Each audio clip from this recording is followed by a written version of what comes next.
এটা হলো কবুতরের ঘর, এটা হলো আর একটা মুরগির ঘর, আর এই হলো বড় ঘর।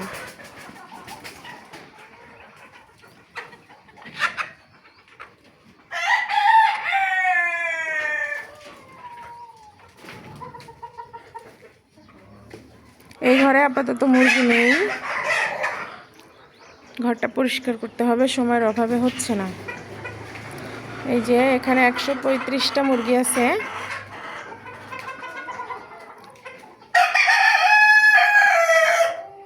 এই পাশে ছোট আরেকটা ঘর আছে, এটা ব্রুডিং এর জন্য বানানো হয়েছে।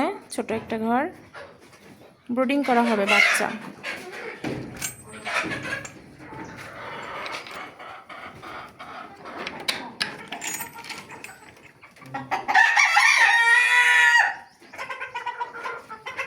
এখানে 135টা প্যারেন্টস আছে।